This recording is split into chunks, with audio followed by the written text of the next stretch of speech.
State and Michigan share two things, a border and a hatred. And that hatred was on full display 12 months ago. And while Michigan planted a flag, they also planted a seed. We've been waiting a long time to get back to this week. A lot of waiting and a lot of winning. The Buckeyes have won 15 straight since that dark November day, and yet the only streak that matters today is 4. 4 straight losses, and losing to your rival is never fun. Fun is kicking ass, and that's what we want to do on Saturday. Sure, last year the Buckeyes were close, but close doesn't even count in horseshoes, and it sure won't count up north. The wait is officially over. 364 days of preparation. They've crossed their T's and dotted their I's, and the stakes couldn't be any higher. Legacies are on the line. Playoffs are on the line. Pride is on the line for two states separated by an imaginary line. And now, for the 121st time, the Buckeyes and the Wolverines go to battle. Good morning from Ann Arbour, Michigan, on a day that is tailor-made for Big Ten football. Welcome to the 121st playing of The Game, and welcome to the Football Fever. I'm Dave Holmes, joined as always by Kellyanne Stitts. Ben Buchanan, Jay Richardson, and Opie Stillwell are back in the studio. We'll get to them in just a minute. But first, Kellyanne, we know the streaks, we know the stakes. 4 straight losses. 2,191 days since the Buckeyes have beaten the Maize and Blue. A lot on the line today. No doubt they feel that way. Yeah, Dave, it's been a long time. The Buckeyes have lost 4 straight. The last time they were here wasn't so fun for the Buckeyes. And today they look to have some fun here in Ann Arbor and reclaim this rivalry. Yeah, it's a great day for the fans. It's a great day for both these institutions. But earlier this week, I had a chance to talk to Ryan Day, and I asked him a very simple, point-blank question. Is it fun being the head coach in this rivalry with everything that's at stake? Like I say, fun is kicking ass, and that's what we want to do on Saturday. So we're preparing to do that, and that's it. Like, there's nothing funny about this at all. But the fun part is winning. So we'll save the fun for being in the locker room and celebrating after the game. Now, Ryan Day has one win in this rivalry. It was in this building back in 2019. That's the last time the Buckeyes beat them. Remember, no game in 2020 because of COVID. But, Kellyanne, we have some good news to report this morning. Yeah. Moments ago, Ryan Day told our friends on the Fox broadcast that Carnell Tate and Jeremiah Smith will both play. He simply said, quote, they're going.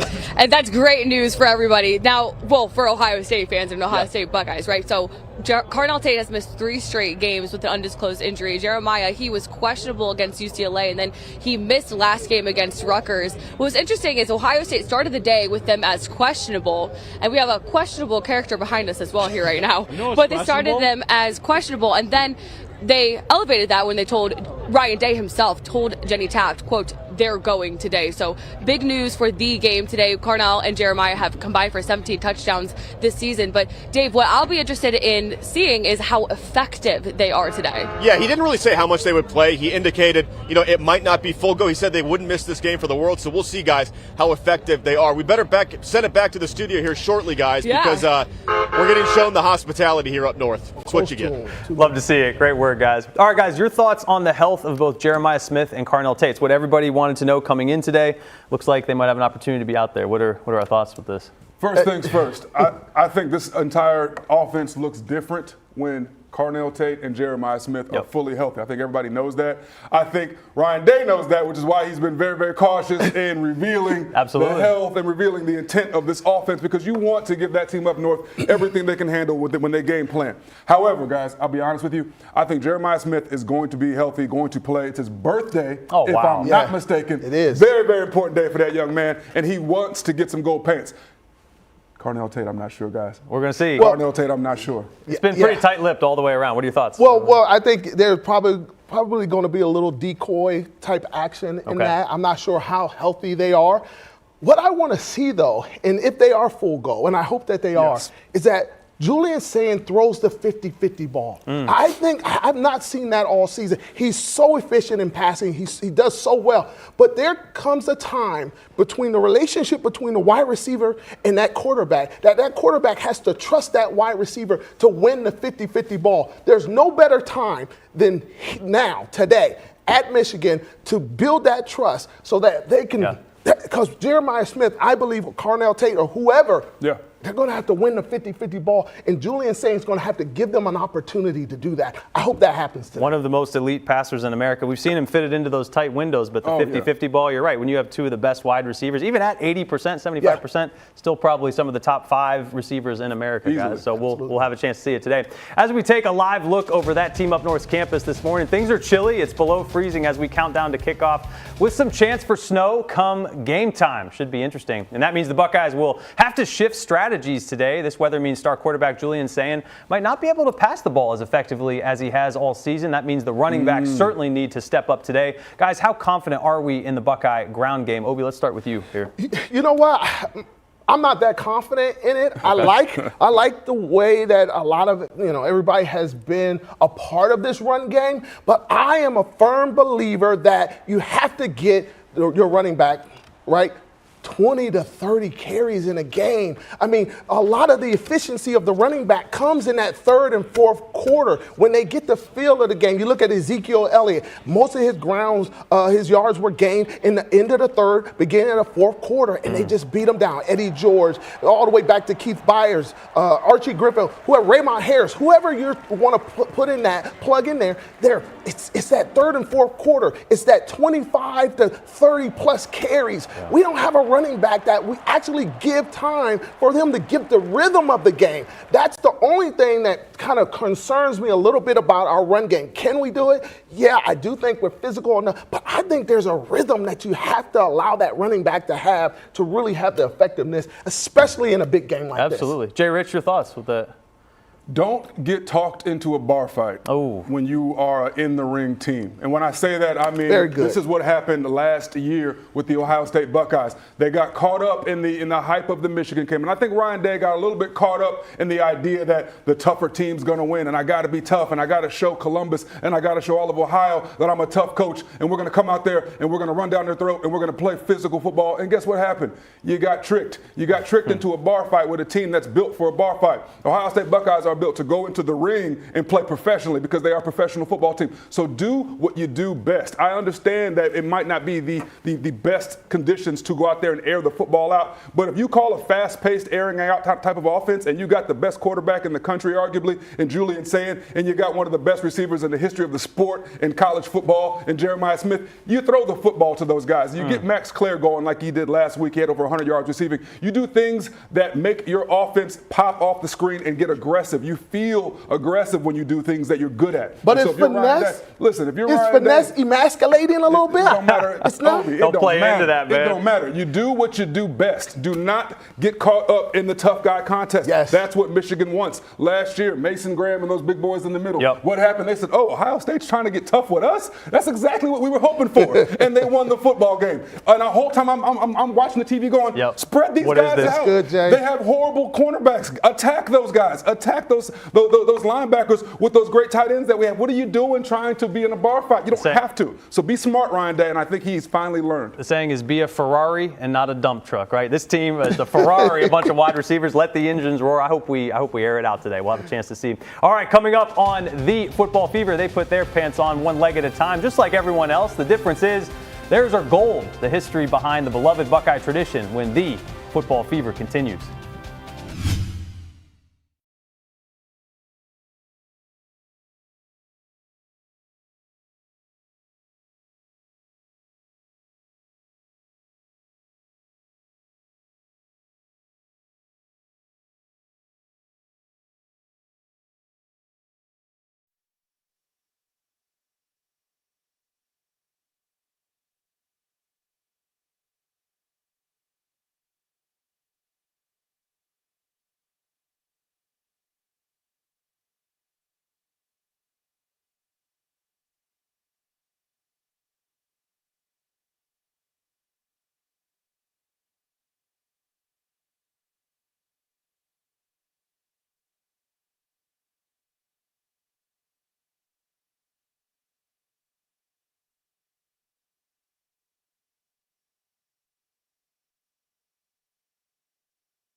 Day, Obi, now this game.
one of the most cherished traditions of the game. After each win over the Wolverines, every Buckeye player is awarded a pair of gold pants detailing the year and the score of the game to commemorate another win over that team up north. But we've entered a bit of uncharted territory as of late. That's right, every single player on this Buckeye team are pantsless, shall we say, since the Wolverines have won the last 4 contests, but also because the teams didn't play in 2020. Guys, not a single player on the roster has a pair of gold pants. It's something that's weighing heavily on the Buckeyes as they get ready for the most heated rivalry in all of college football. Ever since last year, we've had a strong mentality, and we're definitely fighting to be the best versions of ourselves every single day, and we're just ready for anything that comes. I've obviously played in the game the past few years, and so this is a big week for everyone, not just the players, but the city and people of Columbus and Ohio. And so for us to go up there is a huge opportunity. It's going to take everything we got and everything we've been doing the past 11 weeks. We're going to need all of it when we walk in there. It's been on our minds since we lost to them last year. And I mean, the week is here. It's finally here. And we've been preparing real hard for this weekend. It's here. It's that week. That's it. No words to be said. I know what time it is. So not a single pair of gold pants for any current players at Ohio State. Jay, that's a tough stat to read. Do you think that's got to be on the head of the Buckeyes today? Will it have an impact on this game today? Will it have an impact? Ben, it is woven into the Ohio State fabric and culture to want to beat that team up north. But as far as players go, it's woven into the culture to want to leave Ohio State with at least minimum 2 to 3 pair of gold pants. I got 4, by the way. And I think what people have to understand is to hear Kenyatta Jackson right there say, yeah, I've been thinking about it since last year. He's been thinking to himself, oh my goodness, I have one more chance at this. I got one more crack to get what it is I know I need. You do not want to leave Ohio State in your drawers. You want to have a pair of pants, okay? You want to leave with something to hang on to, gold ones especially. And I think it's important for the rivalry. I think it's important for the tradition. It's important to have something to pass on to your little ones one day and to the next generation, something to give to your mom. By the way, my mom's got a couple of my pair. I don't know where she hid them. My mom wears all 4 very proudly. All 4, you said, right, all Ben? 4 of them. Man. Okay. Count them up. Let's go. My girl wears my That's one. very nice. But you got one. I got one. You didn't leave in your drawers. Okay. I love it. Now, this game obviously means more than just gold pants. Obi, what does this game mean to the players, the coaches, the university, and Buckeye Nation as a whole? We're hungry for a win here, man. Yeah, you know what? I'm somewhat of a historian. I like history. I went back and got my degree in history. Here we go. I love to go back and look and see how other players have moved and performed. And I got an opportunity. Many of you may remember Steve Tovar, who played linebacker. And I actually had an opportunity to speak with Jack Tatum, sit down and actually talk with him and understand a lot of the history that is behind not only playing for Ohio State, but in this game particularly. It is something that you'll always talk about. Ohio State football, you have to understand the magnitude of this game inside of Columbus, Ohio, inside of the state of Ohio. It's arguably the gross domestic product of Ohio when you look at this. So as the Ohio State football team goes the state of Ohio. Yep. And this is something that you'll talk about. It's something that you'll pass down. And it's hard to talk about this game without talking about those gold pants. Yep. If you're a player, the first thing that you encounter with another player is like, how many times did you beat Michigan? Yeah. Do you have any gold pants? It's just a question you ask. It is. It's the greatest rivalry in all of sport. Coach Urban Meyer says not just college football, right? All of sport. And we see that here today. Well, someone who is well aware of the importance of the rivalry is none other than Sonny Styles, the Columbus kid, looking to earn his first pair of gold pants, having never beaten that team up north. Our Kellyanne Stitts caught up with the linebacker ahead of today's contest. Sonny, we all know about the streak, and we know what happened last year, specifically how it ended and played out. How much have you thought about this game? Yeah, I mean, you come into this year, the first goal is beat that team up north. Next goal is Big Ten championship, and obviously the last one's national championship. Got the last one done, but not the first 2. So we're trying to get that done this year. And I think the biggest thing is just, we're not worried about what happened in the past. We're focused on us. What we control, and just doing what we do. You have a national championship ring, but you're an Ohio guy, you're from Columbus. How important is it for you to earn a pair of gold pants? Yeah, definitely want to get that. It's pretty cool.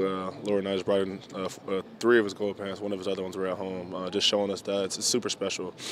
Growing up watching the game, my dad was a part of the game. He's got a pair of gold pants, so I definitely want to leave out with some gold pants for sure. Has your dad given you a message this week? It's kind of been the same message the past 3 years. I think the biggest thing he's always told me is, you can't get to this game at the end of November and try and just turn it on. You know, I think you got to bring it each and every week and get better each and every week. And when you get to the end of the year here in November, you're going to be ready. But if you try and turn it on and try and do something different, you're setting yourself up for failure.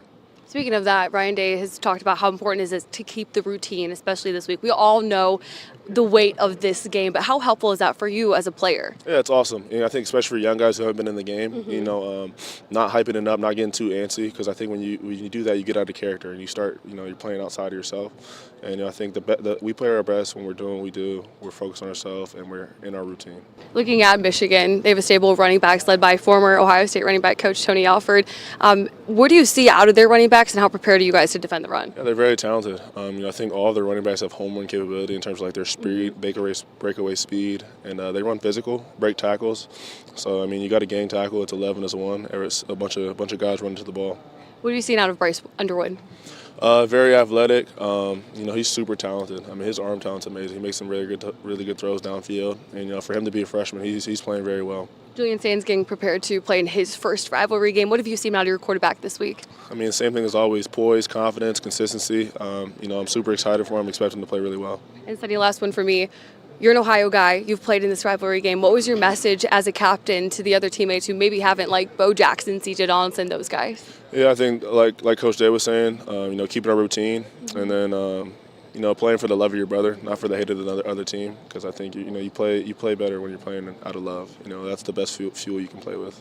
Sonny, good luck this weekend. Thank you. Now, a win today won't only guarantee a pair of gold pants, but it could also guarantee a little bit of unique revenge. Last year's heartbreaking loss to an underperforming Wolverine team resulted in one of the ugliest scenes the rivalry has ever produced.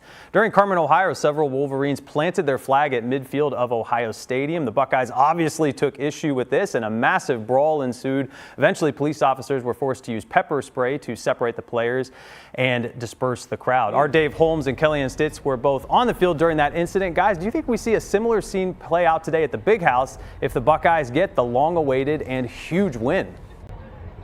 You know, it's funny. I was up here in Ann Arbour on Monday for Sharon Moore's news conference, and he was asked basically what he thought of last year and could it happen again. And he kind of smiled and said, look, we're not going to get in any fights. We're going to shake hands and go about our business. So he says everything's going to be peaceful after the game. But will it be on Ohio State? Said, I don't know, Kelly. And I'll say this. This is my 17th Ohio State-Michigan game that I've covered. Last year was the first time I had to dodge the pepper spray. I don't want to relive that again. It was an ugly scene. I was going to say, certainly not. I don't want to relive that either. And Dave, you actually went into the mix. Yeah. You were there, and you actually got hit with the pepper spray. Yeah, I saw it go up in the air, and I immediately kind of dove down because I saw it coming. And yeah, it got ugly there in the middle of the field. And it looked like it hurt. I saw players who came out because I decided to stay away. I believe and I act like I'm like 6'6", like Jay Richardson size, but I'm not his size, and I can't go on IR. So I stayed back, but seeing the players, the Ohio State players, come back, and they were writhing in pain on the ground because a few of them got hit in the face with pepper spray. I've never, fortunately, been hit with pepper spray, but I'm sure it was very painful. And then 2 years ago, back-to-back years with how this game has played out has been, at the end, contentious. Last time they were in Ann Arbor, I was down on the field watching Kyle McCord look at the big screen and watch him throw that interception and watch it back, and then the fans stormed the field, and then they dismantled Ohio State's team bench. It was chaotic, and Dave, I know you were there too in Ann Arbor. Yeah, so, I was doing live radio that day on the sideline, and yeah, it was a chaotic scene there with all the fans on the field. So I think it'll be peaceful post-game. I think so. But it's going to be interesting, guys. It's going to be something we're going to keep an eye on here. And go ahead, Dave. And I wouldn't be surprised, speaking of the flag planting, we were kind of talking about this in the truck as we were staying a little bit warm in between the breaks, that they had that Ohio against the world flag at Notre Dame. And I wouldn't be surprised if we see that from Ohio State if they win. But I don't know, wonder head coach Ryan Day and how he'll respond to see them actually physically plant the flag, also on the other end of it, knowing how it feels. Yeah, given a win today, I think the emotional release from Ryan Day is going to be very fascinating to watch. Is he going to act calm like I expected this? Is he going to give us a little Lou Holtz post-game Notre Dame vibes? I really don't know. Here's hoping we get to see how Ryan Day celebrates a win today at around 3:15. But coming up next here on The Football Fever, we expect Caleb Downs, the safety, to make an impact on the field, but earlier this week, he made an even bigger impact off the field. We'll tell you Caleb's story coming up next.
Welcome back to the Football Fever. All-American safety Caleb Downs is focused on tackling some Wolverines today, but on Monday, Caleb was focused on tackling hunger. He partnered with the Mid-Ohio Food Collective to champion their holiday meals campaign and help fight food insecurity in Columbus this season. I think you won the award for the biggest turkey so far. You've taken the prize. Caleb Downs makes a huge impact on the field, but the Ohio State safety also prides himself on making an impact in the community. I feel like there's always something to do, and there's always an impact to be made, and we always wanted to attack homelessness, and that was a big thing, so food is a part of that. So it's just something to take off the list. This holiday season, Caleb and the Trust Downs Foundation teamed up with the Mid-Ohio Food Collective to turn hunger into hope. I jokingly say he knows how to tackle hunger as well as he knows how to tackle in the open field. I mean, it really is somebody that cares about, a community. For somebody, as a young man, to be as well known as he is, to say, I want to do something, and the numbers, that we'll share with this campaign are off the charts. So we're really excited. Would you like a turkey? I would love a turkey. All right. With Caleb's assist, Mid-Ohio Food Collective CEO Matt Habash says they are on track to provide more than 1 million meals to families in need. How you doing, man? Good. How are you? You're doing great.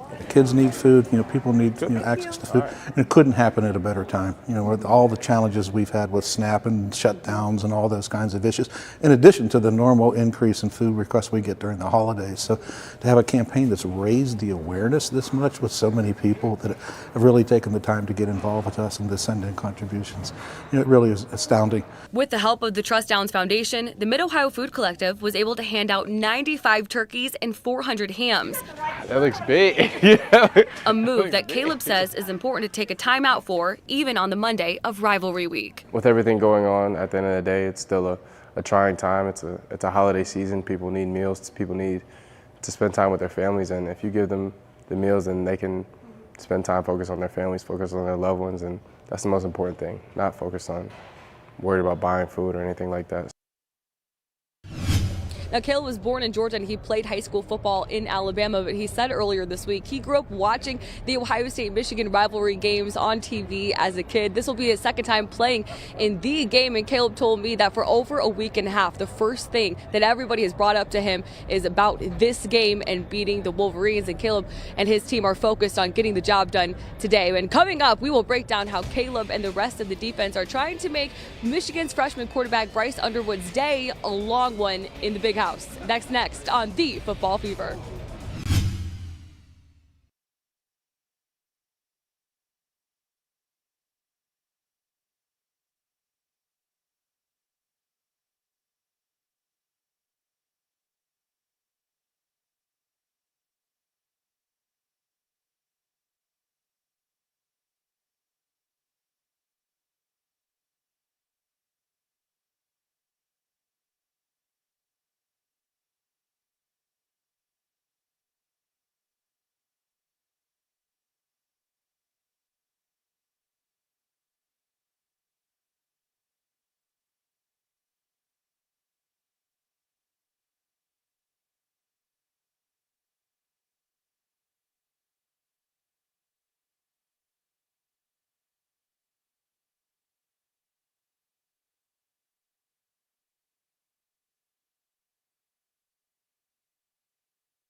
do whatever it takes to get my team to wherever they want to be, which is the national championship. Of course, beating Ohio State is one of the other things as well. Honestly, just to shock the world, they seen a lot of freshmen, but I feel like nobody's seen a freshman like me.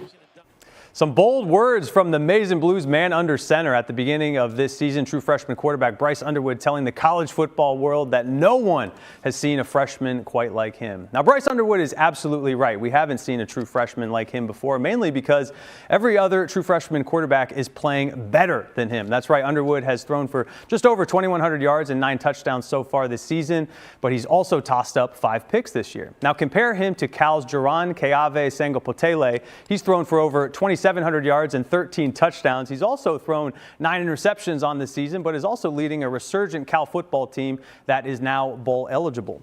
What about Maryland's Malik Washington? He just played Underwood's Wolverines and had a solid day using his arm and legs despite the loss. He now has 2,500 yards and 14 touchdowns on the season, so looking very good there. Then there's BYU's Bear Bachmeier. The Cougars are 11th in the country with a shot at the college football playoffs, and they have his incredible performances partly to thank for their current position. Bachmeier has more passing yards than Underwood with more touchdowns and 1 less interception.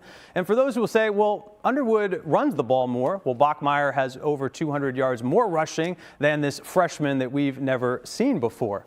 Now, in the interest of journalistic integrity, it should be noted that Underwood runs an offense that heavily leans on their running backs, so he'd likely have better passing numbers if he wasn't handing the ball off so much. The Wolverines have combined for over 440 carries that have gained them 2,400 yards on the ground. Still, Underwood, he poses a unique threat to the Buckeyes. Obi and Jay, how do the Silver Bullets stop him in the running backs today? Obi, we'll start with you. That Letterman jacket looks good, man. Thank you. Jeez, it looks good. Yeah, a little breach of journalism integrity for doing this, but Arvell Reese. Yeah. I think Arvell Reese has to have, I would almost say the game of his life. And I think the stage is set. I think Arvell Reese, if he does what I know that he could do, it'll probably be, I would say, top 10 draft pick. Wow. Up there with Lawrence Taylor. I think Lawrence Taylor was picked 2nd in the 1st round. I think he'll be one of the highest linebackers picked. Arvell Reese can actually shut this game down and shut this quarterback down, right? And because I think he's one of the most athletic players out there. He's strong, he's athletic, he has quick twitch muscles, as they say, great reaction. I think, and here's the one thing too, every Michigan game, there's a player who grows up in the middle of the game. Yeah, absolutely. You see them evolve in the middle of the game. I think the stage is set for Arvell Reese. You've been high on him as well this year. I've been very high on Arvell, but I'm going to take it to a different place. The trenches, baby. The apex of where everything starts, I think, is going to be very important for the Ohio State Buckeyes Buckeyes defensive line. Caden McDonald. Caden McDonald is an Outland Trophy finalist, okay? He is the big nose tackle for Ohio State. The Michigan game is where your nose tackle gets tested the most. Do you agree with that? I agree. Okay, so him and Malone have to have a huge, huge day. And you're talking about going against a running back that's averaging 6.7 yards per carry and is coming off of 300-yard football games. That is a big, big challenge in the middle for Ohio State's defense, who hasn't truly been tested by a downhill, physical running game led by a very, very physical Michigan offensive line. This team knows they are not equipped to hang with Ohio State horse for horse. So what are they going to do? They're going to make it ugly, Ben. They're going to make it dirty. They're going to get their hands a little bit muddy. And the Buckeyes have to be ready for that. In the middle is where it's going to start. And speaking of hands, the defensive players, right? They're going to have to use their hands. Yes, right? absolutely. Get your hands on those offensive players. There's a reason they call it 3 yards in a cloud of dust. It's always been that type of game, and we'll see if it is it's going to be cold today, up there, guys.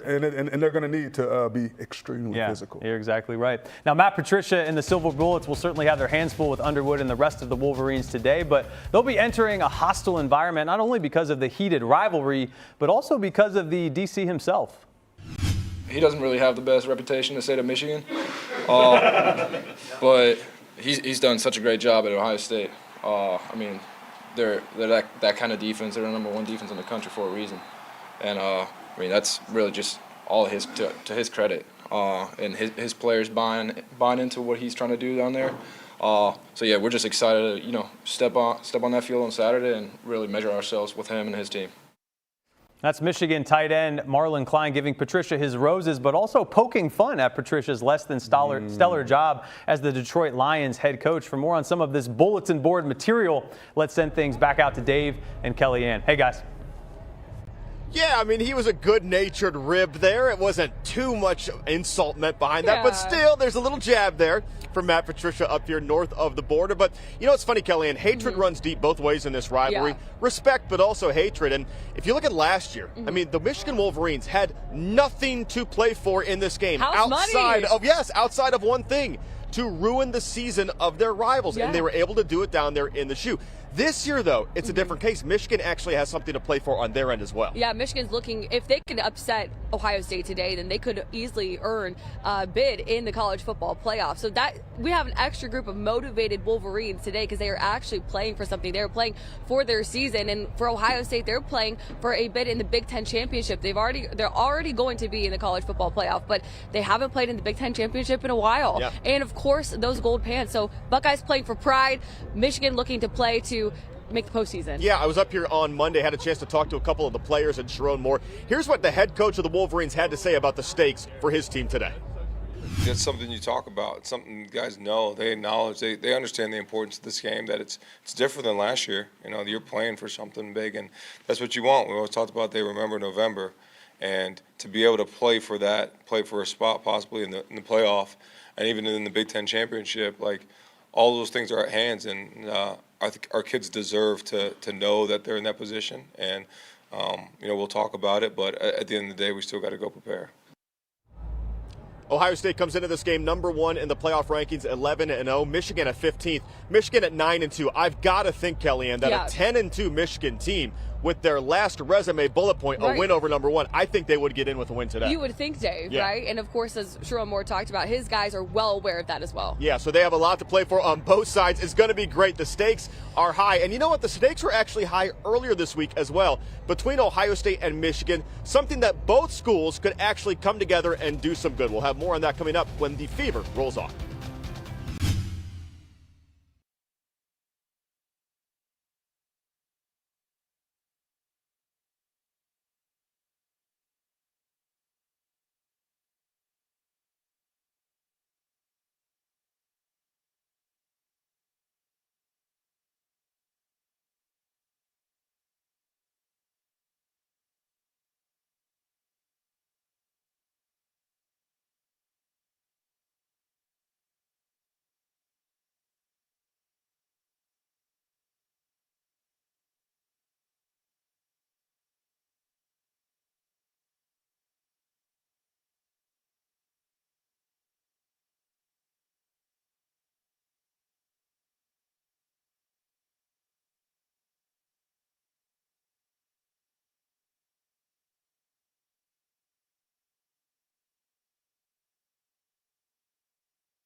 All right, folks, we are back, and we've got a special guest in studio with us. United Way's Mary Burchard has come to spend some time with us and talk about a very, very special program that happens every year, but it's no less important every year. Tell us a little bit about United Way's Rivals. Yes, thanks, Jay. United Rivals is a program we started last year in competition with the United Way up north.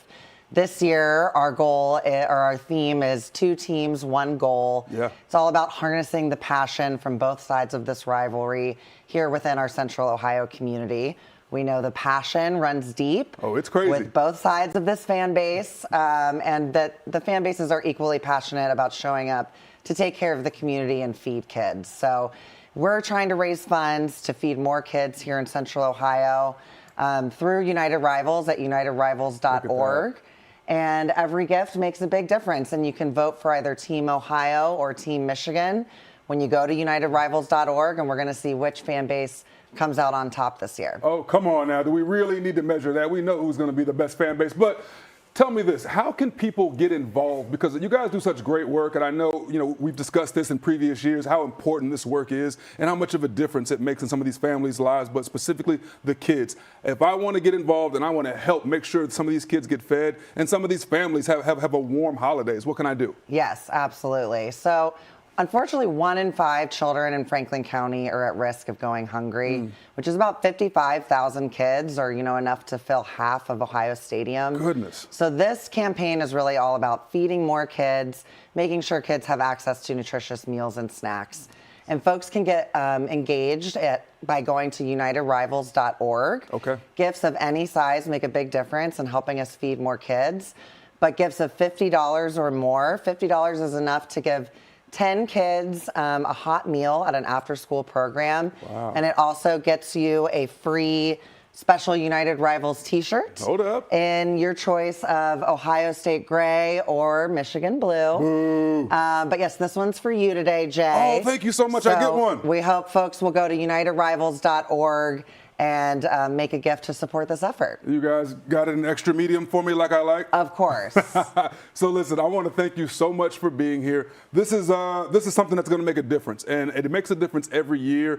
And it doesn't really matter who wins Ohio State and Michigan when it comes to easy, folks. I mean, when it comes to specifically raising money, because at the end of the day, the children win, and that's what it's about. $50 is going to feed 10 kids. Not many places you can do that here in America right now, so We're excited about that. That's right. And we want to thank you for being on the show. Thank you for bringing this to people's attention. And thank you for feeding the kids. Thank you for It's your been support. amazing. Thanks so much. We're going to continue to support. Thank you guys so much. And make sure you guys support. Now, coming up on The Football Fever, it's called The Game for a reason. We're going to take a little trip down memory lane and give our fondest memory of crushing that team up north.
go back to 2007, going to Michigan, my first time going there to play in that game, and I remember getting there.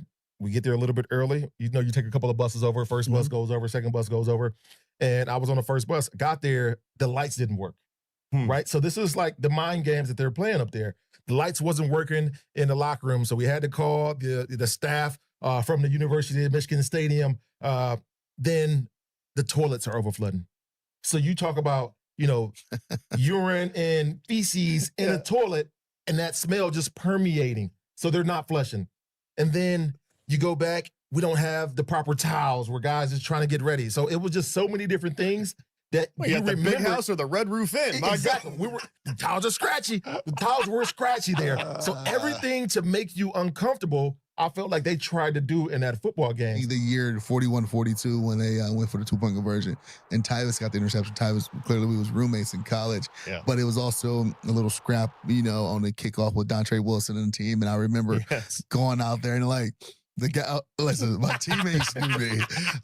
My teammates, like, that was my moment. I'm like, let's go. That is the latest episode of The Script, the podcast on the Ohio State Buckeyes. I do it every week with Beanie Wells and Cardale Jones. Make sure you subscribe on YouTube, Apple, Spotify, wherever you get your podcast. Fun trip down memory lane with Beanie and Cardale Kellyanne. Two Buckeyes hoping to make new memories today. Jeremiah Smith and Carnell Tate. We have a second camera inside the big house right now. We're going to show you some video here from a couple moments ago. Yeah, Dave, as we mentioned at the beginning of the show, Ryan Day told Fox's Jenny Taft that, hey, they're going, and you're looking at video from about 5 minutes ago of Carnell Tate and Jeremiah Smith dressed in pads, warming up. And our eyes on the inside also noted that Jeremiah and Carnell are both taking first-team reps in their final warm-ups. But, Dave, one thing I'm looking at is to see how effective they are. As Ben used earlier, the analogy of a dump truck. If dump truck has a flat tire, it's still a dump truck. When you're looking at a sports car like these two, how they operate, if something's off, it tweaks. If it's tweaked a little bit, it operates a little bit differently. So I'm just curious to see how effective Jeremiah Smith and Carnell Tate will be today, because we don't know what their injuries were. And Pete Thamel also reported that they were limited in practice. But it would be really good for Ohio State to come out with a fast start and take some shots early on. Yeah, been a couple of weeks since we've seen Jeremiah Smith. It's been since warm-ups at Purdue since we've seen Carnell Tate. So how much will they be used? How effective will they be? We'll find out the answer to those shortly after noon today. Let's go back in the studio, guys. Hey, fun trip down memory lane with Beanie and Cardale. I know all three of you have fun memories as well. Oh, man. Absolutely. All right, guys, it wouldn't be the game without a little trip down memory lane. I want each of you to give me your favorite memory from a game you played against that team up north. Jay, you had a great one, man. Remember, start with you. Come on, you know, the 1 versus 2. Everybody's going to remember this because it was just such a big game. On ESPN Classic, by the way, if you want to tune in and check out something really, really cool. Fast forward to the fourth quarter, and you'll see that guy right there getting an important sack. But no, this was a really, really stressful game, man. People have no idea the amount of stress that the seniors specifically are under because there's so much on your heart. You see my parents there, and I'm trying to get ready for the football game, but then I'm trying to, like, you know, love on my parents a little bit, and then you got to do stuff like this when the time comes. By the way, that was 3rd and about 14 or 15 in a very, very critical moment. This game was the most fun and the most stressed I've ever been as a football player. It was also the most physical football game I've ever been a part of in my entire life. I don't think anybody understands just how physical that game is. It took me like 20 minutes to get out of bed the next morning. Wow. You're just laying there, everything swollen, everything sore, and you're so grateful that you got a pair of gold pants and that you know you're going to the national championship after winning that football game. So it was emotional, it was physical, it was nasty. It was just a lot of fun. And when you can make some memories, they last a lifetime, as you just saw there. And guys have a chance to make some lifetime memories today at noon. Get ready, boys. Let's go. Obi, iconic memory of Ohio State team up north. Clearly, many of you know that I played during the '90s, so I should have. Look at that! I should have went. I should have went first, right? I should have went first. That's me and Lorenzo Styles actually was on the other end. '94 was a great year. We actually won that game. You see Tito Paul there, Lorenzo Styles, and I forget who just made that pick. Was that Fickle wearing '99? Yeah, somebody just blocked the punt. So Actually, 94, I was injured. I actually had to be taken off the field when the game started coming to a close, because when Eddie scored a touchdown, this touchdown right here, matter of fact, and you guys know, offense is on one side, defense is on the other side, right? Mm-hmm. Eddie comes, after he comes off the field, he comes and jumps on me, and I'm in crutches because I blew my knee out at the Northwestern game. Ooh. And Dr. Kading says, you have to go inside because you're going to end up injuring your knee again. So, but great memories. The game I actually played in was 95. 94 was a great victory. 90s wasn't too hyped when it comes to Michigan games. That's why I think I should have went before Jay. Jay should have went last. Hey. You know what I'm saying? But it is what it is. You got that one though. I did get the one. I got a pair of gold pants. And you wear it with pride. Remember that, Heather, how hard to get those gold pants. Don't leave in your drawers. Wear them with pride, Heather. Yes. Guys, quickly, I think back to my senior day. It was 2012. Amazing memories. You see a great Braxton Miller handing off to Carlos Hyde. And man, that was just an iconic team. I was blessed to be a part of there. Urban Meyer's first year at Ohio State. We were 12-0 on the season. Weren't able to go on to bowl games that year. There was a bowl ban from NCAA infractions. So it was very emotional knowing this was going to be my last football game, donning the scarlet and gray. Went out and hugged mom and dad, and you think of all the memories and all the time and the sacrifice and the resources that go into just getting you to a point in order to be an Ohio State Buckeye, and was blessed to be a 3-year starter there and contribute. And, we always think about what it means to finish strong. It was just an iconic matchup, that maize and blue versus that scarlet and gray. It was a snowy day in November, just one of those iconic matchups that you love in college football. But to go undefeated, to beat Michigan, to finish strong in my football career with that was truly a blessing. I'm thankful, guys. It is kind of surreal when you first get in that game and you see the opponent coming, that maize and blue. It's what you've dreamed of from a kid. And to think that you're actually in that game, that was pretty powerful. My senior year, I'm walking out of the tunnel, and you got your parents and your family. I look to my right, and there's like Orlando Pace and Eddie George, and then I see LeBron James. I'm like, this is a really big moment. Like, it hits you all at once. Like, I'm in a movie right now. You realize I got to do my thing. It's very stressful, too. Pretty awesome, guys. Great memories. All right, stay with us. We'll hear the Hyundai keys to the game and give our final thoughts ahead of the greatest rivalry in all of sport. This is the Football Fever. Stay with us.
Time now for the Hyundai keys to the game. Birthday boy Jeremiah Smith turns 20 today. They've missed his explosiveness the past game.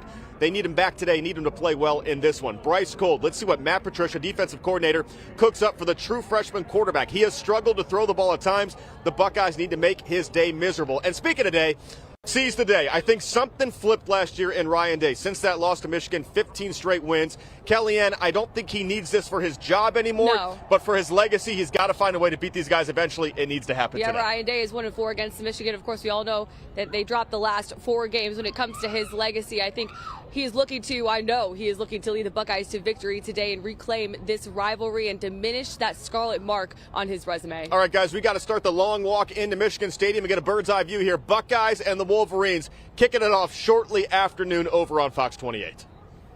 Great work, guys. All right, guys, I want you to give me your final thoughts on what the outcome of this game means for Ryan Day's legacy here at Ohio State. It's a big question. Obi, let's start with you here. You know what? Real quick, I'm going to say this. Sometimes, and I know you guys don't have kids yet, just yet, but sometimes when you are trying to give your kids information, you're trying to help them with the future and tell them that they're great and they're wonderful and how do you sustain in life itself. Sometimes those kids actually come back and actually show you what you've put in them, right? And sometimes you're worried, you're concerned, and sometimes you even pull them out of things, or you maybe might not let them get involved in things because you're concerned, are they going to be okay? I believe at that Michigan game last year, Ryan Day was not sure what he had. And in that meeting, after that game, those seniors came together and reassured him who he was and what he had. Ryan Day has never been the same since that game.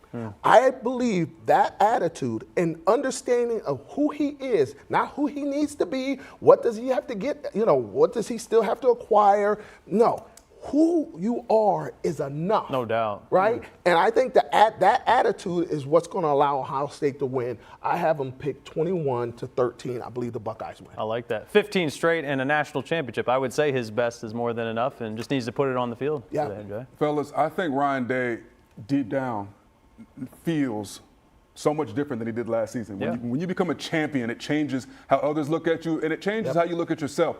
But I think deeper down, a small part of him knows he's got unfinished business. A small part of him knows he's still going to look over and cut his eyes when he sees people talk about Urban Meyer being 7-0 versus Michigan and how Jim Tressel dominated Michigan. And he knows it's great to be a great coach on a national level, but to be a great Ohio State coach and to have a great Ohio State legacy, you got to handle business today. And I think Ryan Day will do that, folks. 24-17, my prediction. 24-17. I'm going 21-10 in this one. Need to have a complete football game today, offense, defense, and special teams. I think we will see that today. You're right. To be a Buckeye legend, you have to win this game. I think Ryan Day gets it done today. We'll see.